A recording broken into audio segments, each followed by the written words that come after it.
மம பார்வதி பதையே அரஹரமாதேவா. வடிவேல் முருகனுக்கு அரோகரா. எல்லோருக்கும் வரவூர் ஸ்ரீனிவாசன் இனிய வணக்கம். இன்று நாம் கந்தசஷ்டியை பற்றி பேசப் போகிறோம். முருகன், சுப்பிரமணியன், கந்தன், வேலன், தண்டாயுதபாணி எல்லாம் ஒரே ஆளுதான். இந்த முருகன் போன ஜென்மத்துல யாரா இருந்தார்? முருகனா பிறக்கிறதுக்கு முன்னாடி முந்தைய ஜென்மம் எப்படி இருந்தார்? அவர் என்னென்ன மாதிரி அவருடைய அவதாரம் வந்தது? அவரோட அவதாரத்தின் நோக்கம் என்ன? அவரு முருகனுக்கு விரதம் இருப்பது எப்படி? அவருக்கு விசேஷ நாட்களாக, விசேஷ திதிகளாக கருதப்படுவது எது? கந்தசஷ்டியினுடைய கதை என்ன? இவைகளை பற்றி சுருக்கமாகவும் அதே சமயத்தில் கொஞ்சம் விளக்கமாகவும் சொல்லப் போகிறோம். சுப்பிரமணியம், சு என்றால் சுத்த, பிரமண்யம் பிராமணன். சுத்த பிராமணன் அவர்தான். அவருடைய ஒரு முகம் பிராமணால காப்பது, ஒரு முகம் லோகக்ஷேமத்தை காப்பாற்றுவது, ஒரு முகம் வேதங்களை காப்பாற்றுவது, ஒரு முகம் தேவர்களை காப்பாற்றுவது. இப்படியாக 6 முகத்துக்கும் 6 வழியை சொல்லி இருக்கிறது. இன்றைய காலகட்டத்தில் பிராமணர்களை விட நன்பிராமின்ஸ் தான் ஜாஸ்தி முருகனை வர்ஷிப் பண்றான். முருகா முருகா முருகான்னு அழகெல்லாம் குத்தி ஆடுறது, காவடி தூக்குறது, தீ மிதிக்கிறது, இதெல்லாம் அவருடைய பக்தி, தீவிர பக்தி. என்ன, முருகானா உயிரே கொடுப்பாங்க, அந்த மாதிரியாக இருக்கிறது. சிவன் கோயில், பெருமா கோயில், பிள்ளையார் கோயில் இருக்கிற மாதிரி சுப்பிரமணிய சுவாமி கோயில் இருக்கத்தான் செய்கிறது.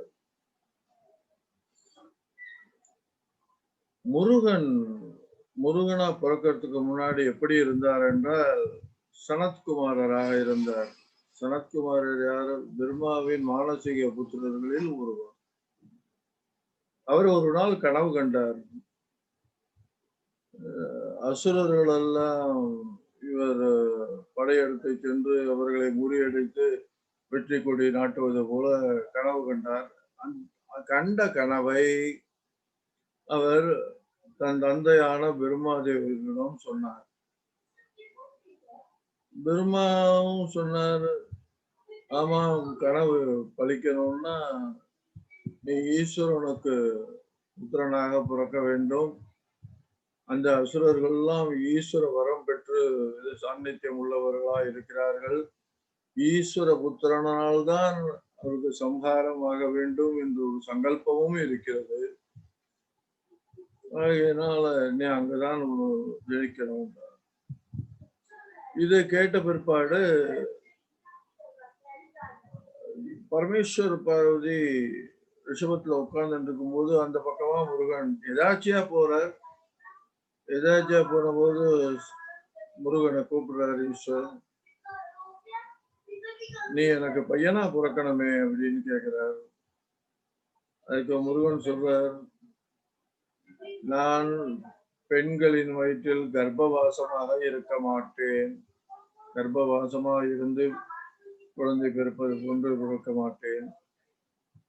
அக்னியின் மூலம்தான் பிறப்பேன். இது என்னோட கண்டிஷன் அப்படின்னு சொன்னார். யார்கிட்ட பேசுறேங்கிறது தெரியாம பேசுற நீ, நான் சவிச்சு விடுவேன் தெரியுமா அப்படின்னு ஈஸ்வரர் கோவிச்சுக்கிறாரு முருகன் மேல, இந்த சனத்குமாரன் மேல. உங்க கோபத்துல அதிகபட்சம் என்ன, என் உடலுக்கு தான் ஆபத்து வரும், என் ஆத்மாவை ஒன்றும் தொட முடியாது என்று இவர் பணிவாக சொன்னார். ஈஸ்வரர் தனந்து போயிட்டார். சரி அது இருக்கட்டும். நீ பெரிவா பிறக்கிறாய். நான் உங்க நெற்றி குண்டத்துல அக்னியோட சேர்றேன், நெற்றிக்கண் அக்னியில சேர்றேன், அதிலிருந்து நான் உருவாகி வருகிறேன், அதற்கு நான் சம்மதம் என்று அவர் சொல்ல, அதே மாதிரியாக நெற்றிக்கண்ணிலே ஈஸ்வரனுடைய நெற்றிக்கண் அக்னி, அந்த அக்னி சுரூபத்தில் இருந்து 6 பொறி கிளம்பி 6 வெளிவருகிறது. இதை ஈஸ்வர் இந்த 6 பொறியையும் கொண்டு போய் கங்கையில் விடும்படி அக்னி தேவருக்கும் வாயு தேவருக்கும் சொன்னார். அவர்கள் விட்டதும் அது சரவண பகுதியில போய் சேர்ந்தது. 6 தாமரையில 6 குழந்தைகள் உண்டாகினது. இது சுப்பிரமணிய சுவாமி பிறந்தது வைகாசி மாசம் விசாக நட்சத்திரம். வைகாசி விசாகம் தான் சுப்பிரமணியோட பிறப்பு. அப்புறம் அங்கிருந்து கார்த்திகை பெண்கள் 6 பேர் வந்து அந்த குழந்தையை தூக்கி பால் ஊட்டி வளர்க்க ஆரம்பிச்சா. இந்த விஷயம் தெரிஞ்ச பிற்பாடு பார்வதி தேவி கனவேகமாக பார்க்க வருகிறார் குழந்தையை. அந்த 6 குழந்தையும் ஒன்றாக சேர்த்து, கொஞ்சம் வயசானதும் 6 குழந்தையும் ஒன்றாக சேர்த்து ஓர் உடல், 6 தலை, 12 கண்கள், 12 கைகள் உள்ளதாக ஆக்குகிறாள் பார்வதி தேவி. அப்ப தன் பங்குக்கு தன்னோட சரீரத்திலிருந்து பாதி சரீரத்தை தனியாக பிரித்து 2 பார்வதி ஆயிட்டா. ஒரு பார்வதி இருக்கா, இன்னொரு பார்வதியை அம்பாக மாற்றி அதில் சக்தியை கொடுத்து அவர் கையில் கொடுக்கிறார் சுப்பிரமணிய சுவாமிக்கு. இந்த அம்பை வைத்துக் கொண்டு நீ எங்கே போனாலும் வெற்றி அடைவாய் என்று ஆசீர்வாதம் வர பண்ணுகிறார். இந்த அம்பு கொடுத்த அன்னைக்கு தைப்பூசம். அது எந்த இடம்னா சிக்கல், அந்த இடத்துல சிங்காரவேலன் அந்த இடத்துலதான் அம்பு கொடுக்கிறார். இன்னைக்கும் சிக்கல்ல சுப்பிரமணிய சுவாமிக்கு அந்த இதுல போது அம்பு கொடுக்குற டயத்துல முகமெல்லாம் வேர்க்கும். வாரியார் ஒரு ட்ரிப்பு அது எப்படி வேர்க்கிறது பார்ப்போம், அதை தொடையுங்கோ அப்படின்னு சொல்லி கர்ச்சிப்பை கொடுத்தார். அதை தொடச்சு பார்த்து புரிஞ்சு பிற்பாடு திருப்பியும் வேர்க்கிறது தொடர்ந்தார். அப்போதுதான் பகவானிடம் மன்னிப்பு கேட்டார் அவர் பாடல். வாரியார், பகவானே தெரியாம அவங்க சோதிச்சுட்டேன், நான் மன்னிச்சுக்கோம் அப்படின்னு. வாரியார் மிகப்பெரிய முருகபக்தர். அப்பேற்பட்ட இதாச்சு. இப்பொழுது சூரனை சம்ஹாரம் பண்ண வேண்டிய அந்த நாள் வருகிறது.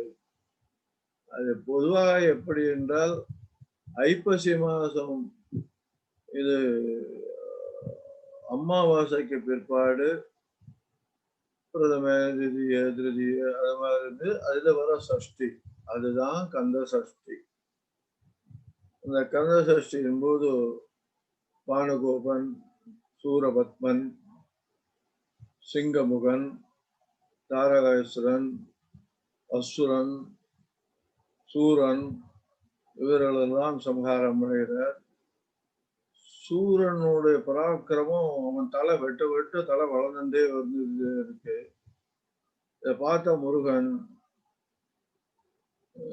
என்ன செய்யறது, அவன் ஒரு திருப்பு யானை தலையில வரான், ஒரு திருப்பு கிளி தலையில வரான், ஒரு திருப்பு ஆட்டு தலையில வரான், ஒரு திருப்பு சோம தலையில வரான். அப்படி ஒவ்வொரு தலையா வெட்ட வெட்ட ஒவ்வொரு தலையில வந்துட்டு இருக்கான். கடைசியா அவன் என்ன பண்றான்னா ஒரு மரமா ஆயிடுறான். மரமானதும் அம்பு குண்டு செலுத்தி இந்த மரத்தை இரட்டையாக பிளக்கிறார். ஒரு பிளவு சேவலாகிறது, ஒரு பிளவு மயில் ஆகிறது. மயிலை தன் வாகமாக கொண்டு சேவலை தன் கொடியில் சேவர் கொடியாக ஆக்கினார். இந்த சூர சம்ஹாரம் திருச்செந்தூரில் தான் நடைபெற்றது. முருகனுடைய அறுபடை வீடுகள் ஒன்னும் திருப்பரங்குன்றம், இங்குதான் தேவி யானைக்கும் முருகனுக்கும் கல்யாணம் ஆனது. இந்த தேவி யானைக்கும் முருகனுக்கும் கல்யாணம் ஆனது. தேவி யானை இந்திரனுடைய பொண்ணு.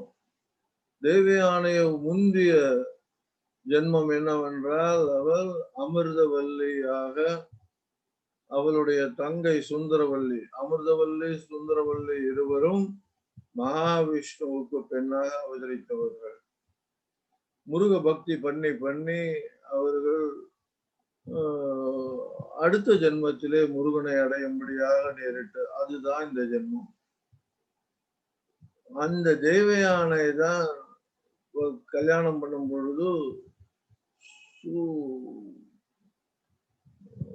இந்திரன் எல்லோருக்கும் அழைப்பு விடுத்தான். அதுல முசுகுந்த சக்கரவர்த்தி அவர்களுக்கும் அழைப்பை விடுத்தான். அவரும் அந்த அழைப்பை ஏற்று அந்த கல்யாணத்துக்கு போனார். இந்த கல்யாணத்தை பார்த்துட்டு வந்த பிற்பாடு நேர கரூர்ல போய் வசிஷ்ட மகரிஷியை பார்த்து நமஸ்காரம் பண்ணி, கந்த சஷ்டி விரதம் அனுசரிக்கிற முறை எப்படி அதை சொல்லுங்கன்னு கேட்கிறார். அவரு எல்லாம் விடாம சொன்னார். உடனே கந்த சஷ்டி விரதத்தை தீவிரமாக முசுகுந்த சக்கரவர்த்தி கடைபிடித்தார். கடைபிடித்ததும் முருகனுடைய பிரத்யட்ச தரிசனம் கிடைத்தது. அப்ப முருகன் கேட்கிறார் முசுகுந்த சக்கரவர்த்தியை பார்த்து, உனக்கு ஏதாவது வரம் வேணா கேளே, நான் தரேன் என்று சொல்கிறார். எனக்கு உங்களிடம் இருக்கும் வீரபாகு அவர் கூட இருக்கிற ஆள்கள் எல்லாம் எனக்கு உதவிக்கு வேண்டும், அதை நீங்கள் செய்தால் நன்றாக இருக்கும் என்று கேட்கிறார். பகவான் சரி என்று ஒப்புக்கொள்கிறார். அதேவாறு வீரபாகுவை கூப்பிட்டு முசுகுந்த சக்கரவர்த்திக்கு உதவுமாறு ஆணையிடுகிறார். வீரபாகு என்ன சொல்கிறான் என்றால், போயும் ஊரும் தனி ஒருவன் மானிட பிறவி எடுத்தவன், அவனுக்கு போய் நான் உதவுறதா, நான் மாட்டேன், போக மாட்டேன் என்று சொல்கிறான் வீரபாகு. உடனே சுப்பிரமணிய சுவாமிக்கு கோபம் வருது. அவனுக்கு சாபம் கொடுக்கிறார். நீ பூலோகத்தில் மனிதனாக பிறந்து கொஞ்ச நாள் கஷ்டப்பட்டு மேலே வருவாயாக என்று. உடனே அவன் பூலோகத்தில் மனிதனாக பிறக்கிறான். பிறந்த பிற்பாடு புஷ்பகந்திங்கிற பொண்ணை கல்யாணம் பண்ணிக்கிறான். அவர் மூலியமா அவருக்கு சித்திரவள்ளிங்கிற ஒரு பொண்ணு பிறந்தது. அந்த சித்திரவள்ளிய முசுகுந்த சக்கரவர்த்திக்கு கல்யாணம் பண்ணி வைக்கிறான் அந்த வீரபாகுவானவன். வீரபாகுவின் உதவியால் முசுகுந்த சக்கரவர்த்தி பல அரசர்களை வென்று வெற்றி கொடி நாட்டினான். இந்திரன் பூஜித்து வந்த தியாகராஜ லிங்கத்தையும் மூர்த்தத்தை முசுகுந்த சக்கரவர்த்தி இந்திரனிடமிருந்து பெற்று அதை திருவாரூரில் ஸ்தாபனம் பண்ணினார். திருவாரூரில் இருக்கிற அந்த மூர்த்தம் முசுகுந்த சக்கரவர்த்தியால் ஸ்தாபிக்கப்பட்டதாகும். அது இந்திரன் பூஜித்து வந்தது. இந்திரனுக்கு மகாவிஷ்ணு கொடுத்தது. அந்த மாதிரியானதாகும். இந்த முருகன்கிற பெயர் எப்படி வந்தது சொன்னா, காக்கும் கடவுள் மகாவிஷ்ணு. மகாவிஷ்ணுவோட பெயர் முகுந்தன் மு. அழிக்கும் கடவுள் சிவன் ருத்ரன் ரு மு ரு. படைக்கும் கடவுள் பெருமா, அவர் கமலோத்பவன் கா முருக முருக சொல்றது அது முருகா முருகான் என்று வருகிறது. எப்படியாகத்தான் முருகது வந்திருக்கிறது. முருகனுக்கு திருப்பரங்குன்றம்தான் முதல் படை வீடு. அங்குதான் தேவயானைக்கும் முருகனுக்கும் கல்யாணமான இடம். முருகனுக்கு திருச்செந்தூர், அங்கேதான் அவர் அசுரனை சம்ஹாரம் பண்ண சூர சம்ஹாரம் பண்ண இடம். பண்ணிட்டு அவர் பஞ்சலிங்கத்தை வச்சு பூஜை பண்றார் தன்னோட பாவத்தை போக்குறதுக்காக. இன்றைக்கும் திருச்செந்தூர்ல சாமிக்கு பின்பக்கத்துல அந்த 5 சிவலிங்கங்கள் இருக்கிறது. கவர் போட்டு வைத்திருக்கிறார்கள். அதுக்காக ஸ்பெஷல் டிக்கெட் ஏதோ ஒரு ரூ. 5 வச்சிருக்காருன்னு நினைக்கிறேன். அது சைடு வழியா உள்ள போய் தரிசனம் பண்ணணும். நான் பார்த்துட்டு வந்திருக்கிறேன். அப்படியே அவர் பூஜை பண்ணிட்டு இருக்கும்போது தேவர்கள் எல்லாம் வந்து முருகனை தரிசனம் செய்ய வருகிறார்கள். அப்பொழுது பூவும் மலையுமாக எழுந்து நிற்கிறார் அவர்.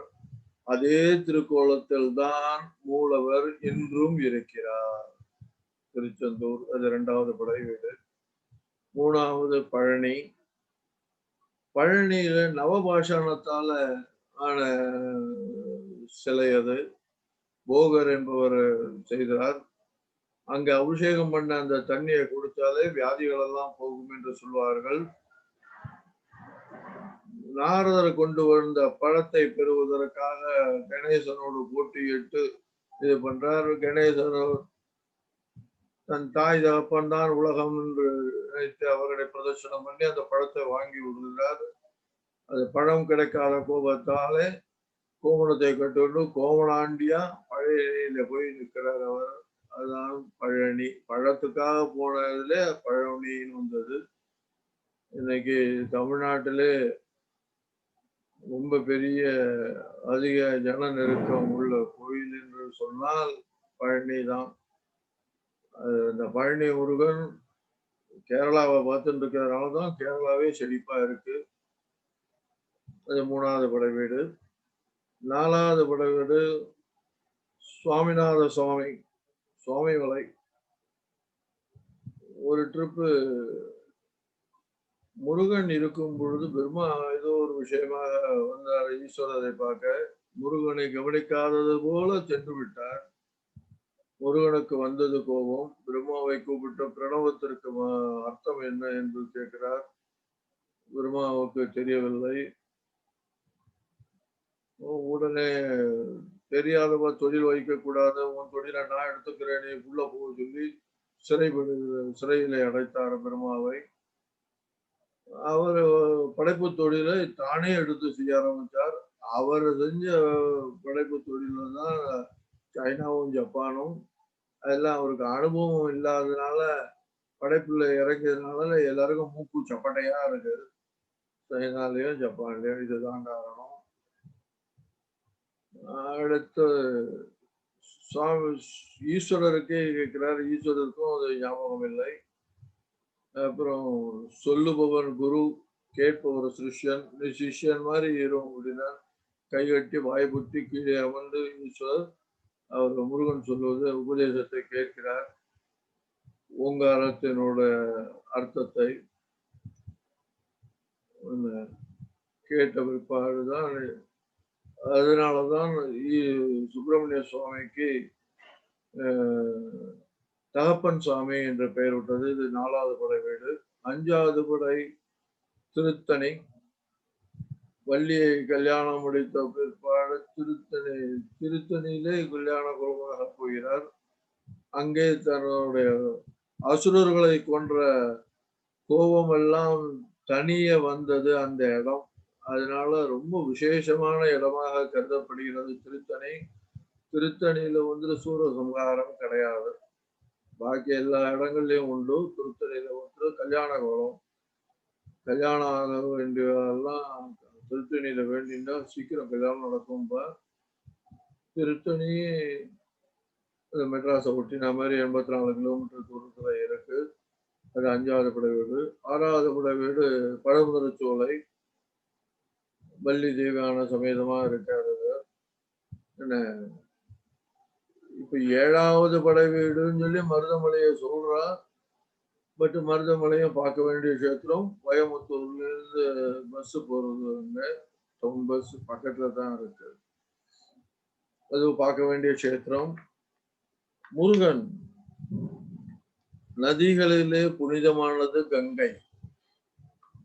மலைகளிலே உன்னதமானது கைலாசம்.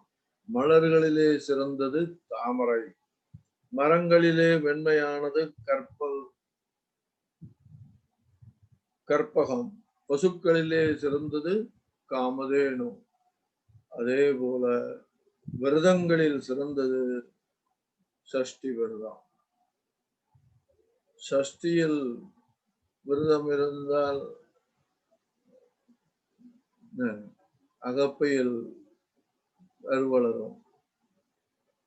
இது சஷ்டியில உணவு இருந்தாலும் அகப்பையில வரும்னு தப்பா புரிஞ்சுக்கிறேன். அது அப்படி இல்லை. சஷ்டியில் விரதம் இருந்தால் அகப்பையில் கருப்பையில் கருவளரும், குழந்தை வரும் என்று சஷ்டி விரதம் குழந்தைக்காக இருக்கு. மொத்தம் இது 6 நாள் விரதம். ஐப்பசி மாத அமாவாசைக்கு அடுத்த மறுநாள் பிரதமையிலிருந்து சஷ்டி வரையில 6 நாள் விரதம் இருக்க வேண்டியது. இந்த 6 நாள்லயும் என்ன ஒரு பெரிய பலன் நமக்கு கிடைக்க வேண்டும் என்றால், காமம், குரோதம், லோபம், மோகம், மதம், மாச்சரியம், இந்த 6 கட்ட குணங்களும் அடியோடு அழிந்து போய்விடும். மாச்சரியம் என்றால் வைத்தறிச்சல். இந்த 6 கட்ட குணங்களும் அடியோடு ஒழிந்து போயிடும். அதனாலதான் நம்ம சஷ்டி விரதம் இருக்கிறது ரொம்ப முக்கியமானதாக கருதப்படுகிறது. சுக்குக்கு மிஞ்சின மருந்து இல்லை, சுப்பிரமணியனுக்கு மிஞ்சின தெய்வம் இல்லை என்று சொல்வார்கள். சுப்பிரமணிய சுவாமிகிட்ட எது வேண்டினாலும் அது உடனே நடக்கும். என்னோட அனுபவம். மற்ற சாமிகளாவது டிலே பண்ணும், இந்த சாமி டிலேயே பண்ணாது, சீக்கிரமே கொடுத்துடும். அதே மாதிரி கேட்கறதையும் சீக்கிரம் கட்டுவிடும். என்ன நம பார்வதி பதே, ஹர ஹர மகாதேவா, வடிவே